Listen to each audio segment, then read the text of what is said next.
इस्लाह कबूल करने वाले दिल तो हो, इस जज्बे को अखज़ करने वाला ज़हन तो हो। किस समंदर में गर्क हो, अगर आज की तारीख में भी आपने होश के नाखून नहीं लिए, खुदा की कसम आपके घर में आपकी नस्ल बहक जाएगी, कोई बचाने वाला पैदा नहीं होगा। ये जलसे इसलिए मुनक्किद किए, कोई रिवायती जलसा नहीं है, ये कोई आम जलसा नहीं है कि नारेबाजी और हुड़दंगी करके चले जाए। इस्लाह के लिए बुजुर्गान दीन और इनके आबा व अजदाद ने दूर दूर का सफर किया और लोगों को जोड़ा है, अपने नाना जान के दामन में लाया है। यह काम था उनसे। सुभान अल्लाह। मेरे मोहतरम मुअज़्ज़ज़ सामीन, चंद मिनट में आपकी खिदमत में हाजिर हूं इस उम्मीद पर कि कुरान मजीद की रोशनी में मैं आका अलैहिस्सलाम के 3 औसाफ और 3 कमालात जो तिलावत करदा आयत में बयान है, पेश करने की, गोश गुजार करने की कोशिश करता हूं।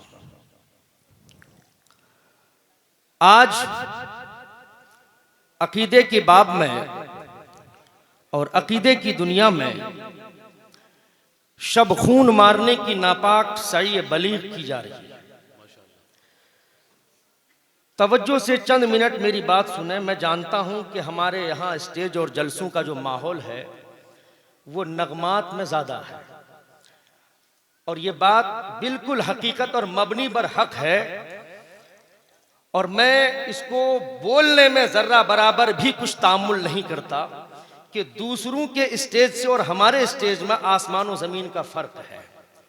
वो अपना पैगाम बहुस्न खूबी आसानी से दे देते हैं और उनकी पब्लिक, उनकी आवाम कुछ न कुछ जानकार होती है, लेकिन हमारे यहाँ अफसोस है कि ज़्यादातर वक्त हमारे दूसरे माहौल में चला जाता है और पैगाम की जहाँ बात आती है और इस्लाह की बात आती है तो लोगों की गर्दनें हिलना शुरू हो जाती है।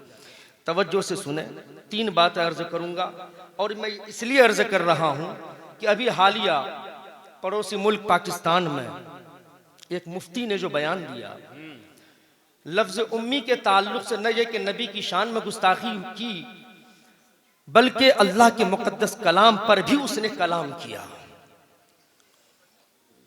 चूंकि इंटरनेट का ज़माना है, सोशल मीडिया पे हमारा नौजवान तबका जुड़ा हुआ है, हमें ख़तरा बूढ़ों से नहीं है, ख़तरा जवानों से है। और स्कूल और कॉलेज से जुड़े हुए यूनिवर्सिटियों में बच्चे पढ़ते हैं, वो घर की 4 दीवारी में इंटरनेट में इस्लाम पढ़ना चाहते हैं। जुब्बा, दस्तार और दाढ़ी को देखकर वो ये समझ बैठते हैं कि शायद हमारा रहबर और रहनुमा यही है। कभी कोई जाकिर नाइक से मुतासिर हुआ नजर आता है और एक मज़ाहिया मुफ्ती जिसका काम शादी करना और करवाना था, उसने नबी की शान को टारगेट बनाया। जाहिर है जो मदारिस में उनके वहां पढ़ाए जाते हैं वो अपनी जबान से अपने दिल की तर्जमानी कर बैठते हैं। इसमें कोई उसने गलत नहीं किया, जो बर्तन में डाला गया है वही बाहर आया है। इसीलिए मैं ये कोशिश करता हूँ, चाहता हूँ कि चंद मिनट मेरे भाई कुछ अपनी इस्लाह करने की कोशिश करें, वरना लअक़उदन्न लहुम इला सिरातिकल मुस्तक़ीम। शैतान हर कदम पे भटकाने के लिए मौजूद है। शैतान कभी किसी पंडित में मुसलमान को नहीं भटकाता।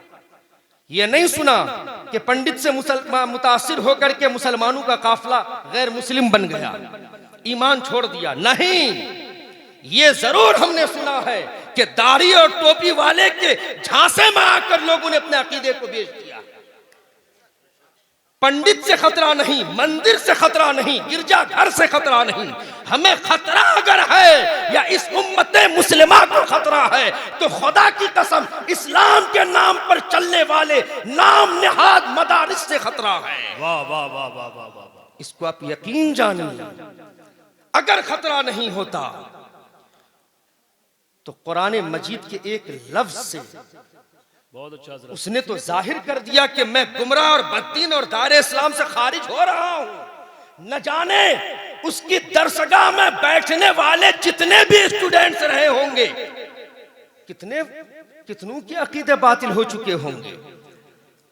तवज्जो करिए, अल्लाह ने कुरान मजीद में फरमाया, बात बात पे हमारी आवाम से, हमारे उलमा से, अइम्मा से, खुतबा से ये सवाल होता है कि ये जो काम कर रहे हैं कुरान में कहाँ है, हर बात में, हदीस में कहाँ है।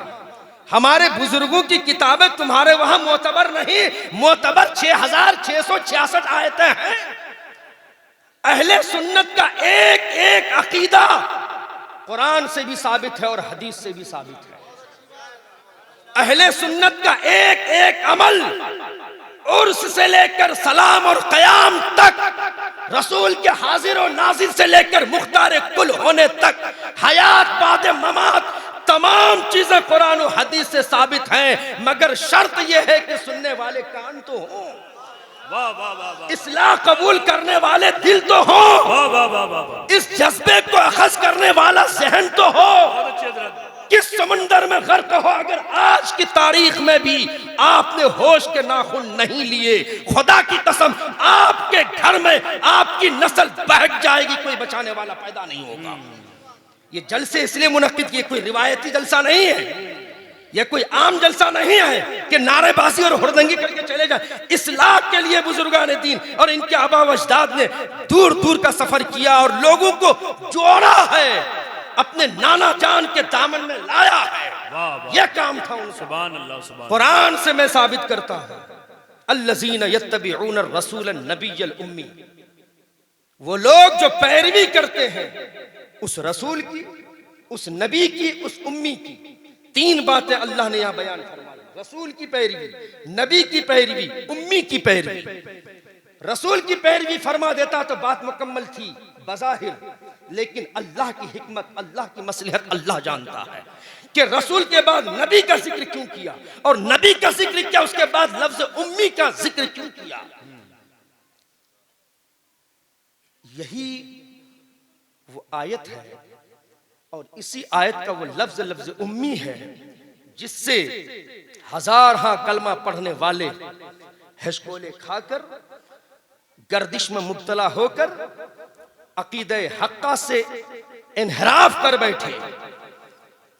वो लोग जो पैरवी करते हैं रसूल की, बात मुकम्मल हो जानी थी, लेकिन कहा नबी की, बात मुकम्मल हो जानी थी, फिर कहा उम्मी की।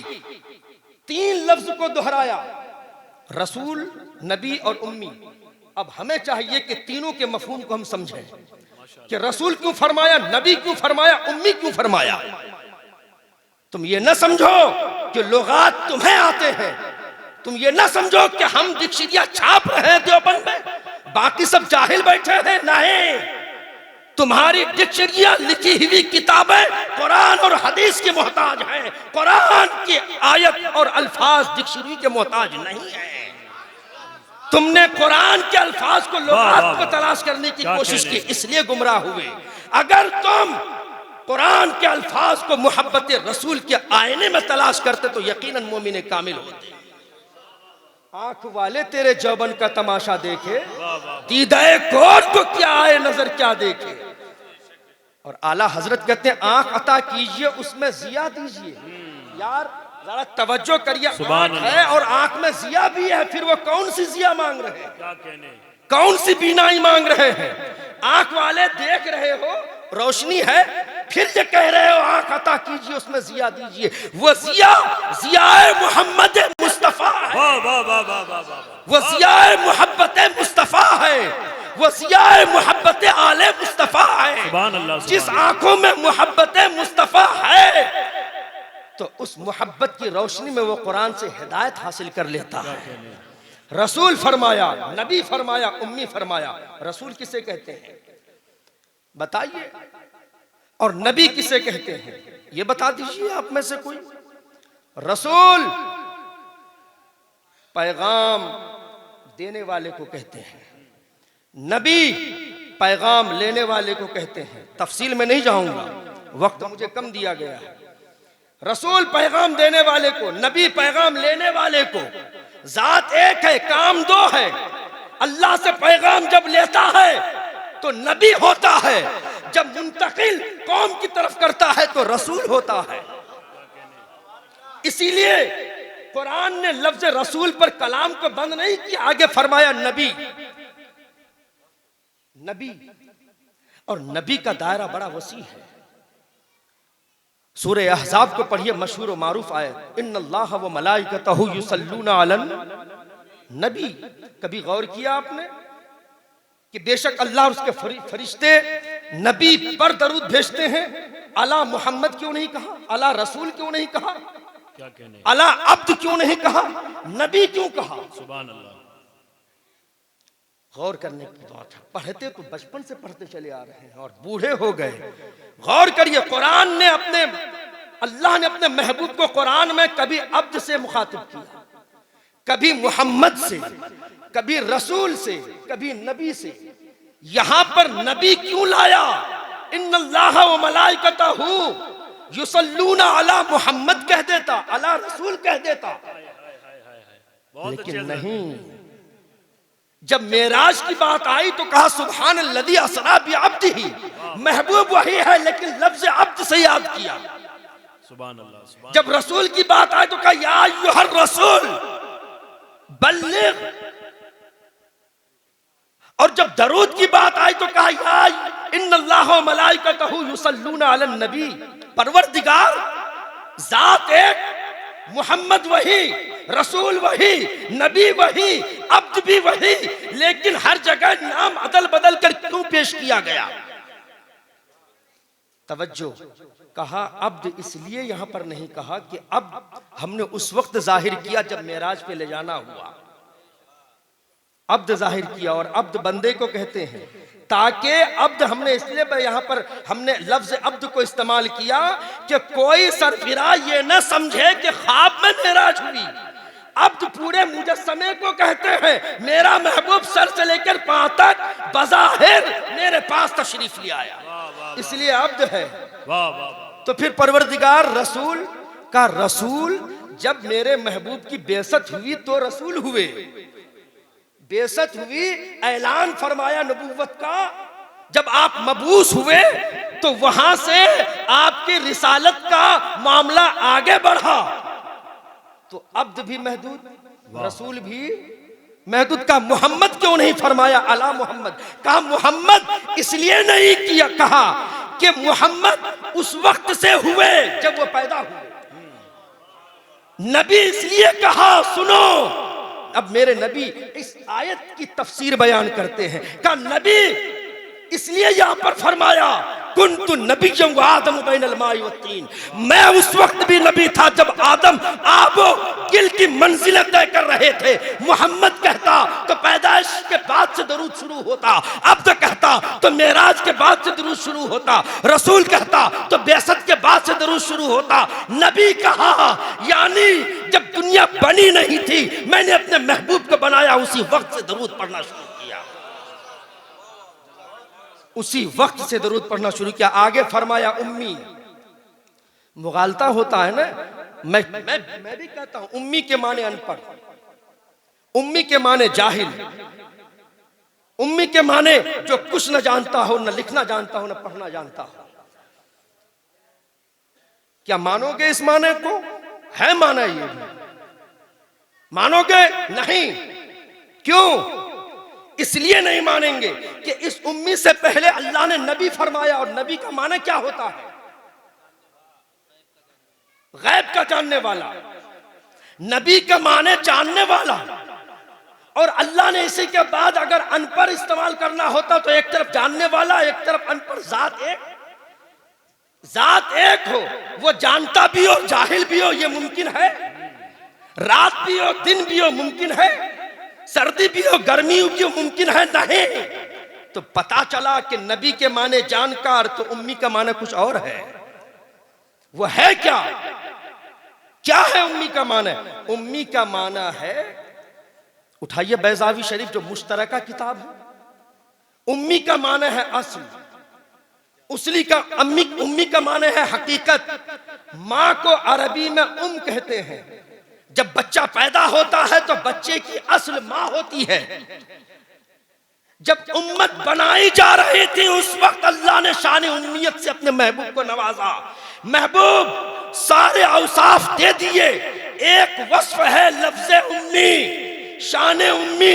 यह आपको इसलिए दे रहा हूं कि आप ही की वजूद से कायनात को हमें वजूद बख्शना है। यह है मफहूम, यह है मतलब।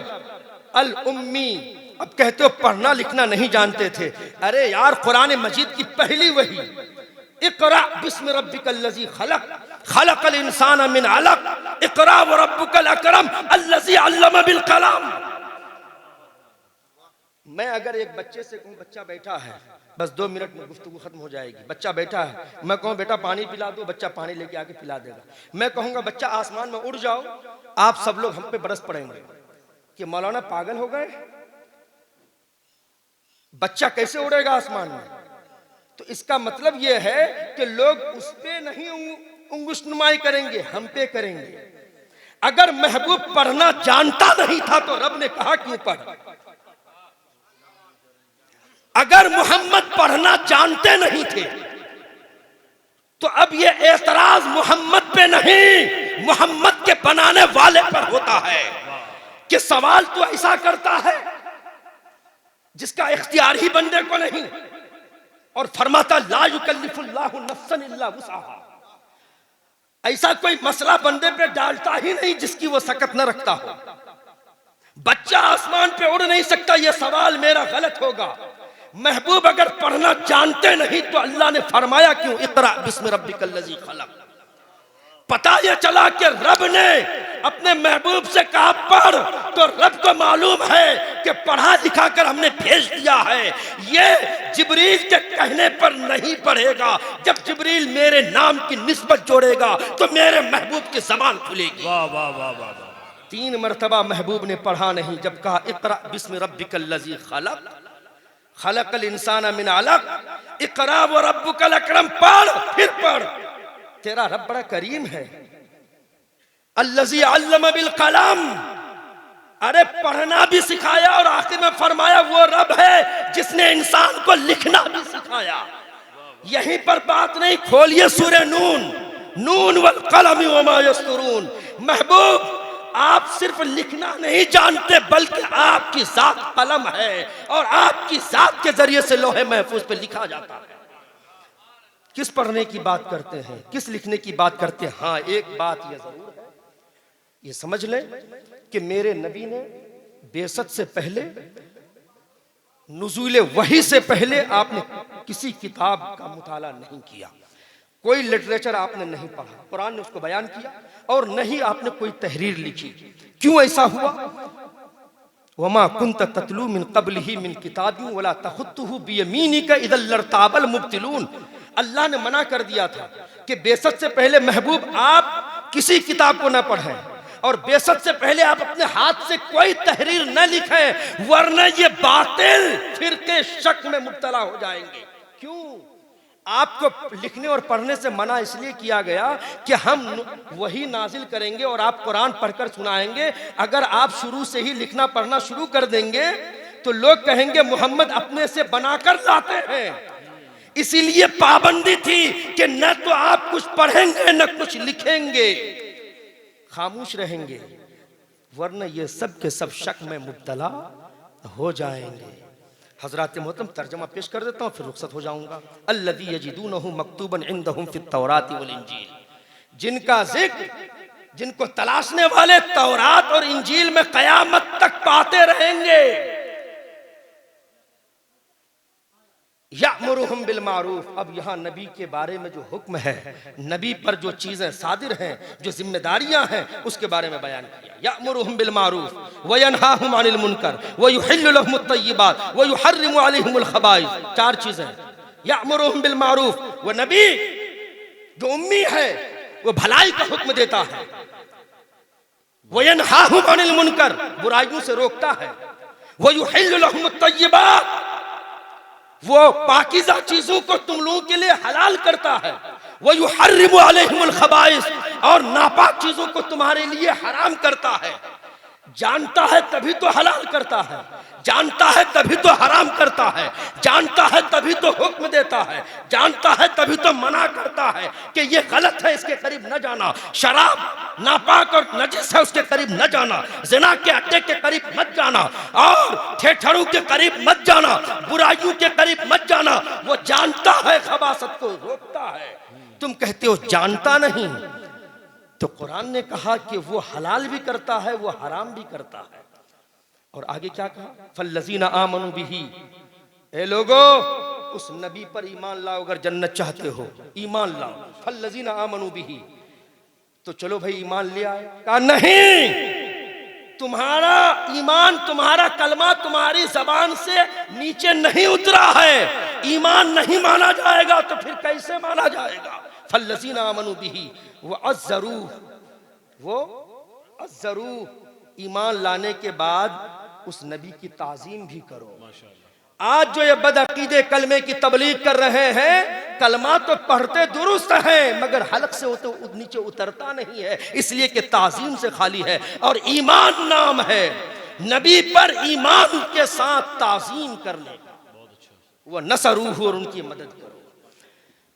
ताज़ीर और तनसीर, ये दो चीज़ें नबी के साथ में ईमान उस वक्त मुकम्मल होता है जब ताज़ीम के साथ कलमा पढ़ा जाए, तौक़ीर के साथ कलमा पढ़ा जाए कि मोहम्मद से वफ़ा तूने तो हम तेरे हैं।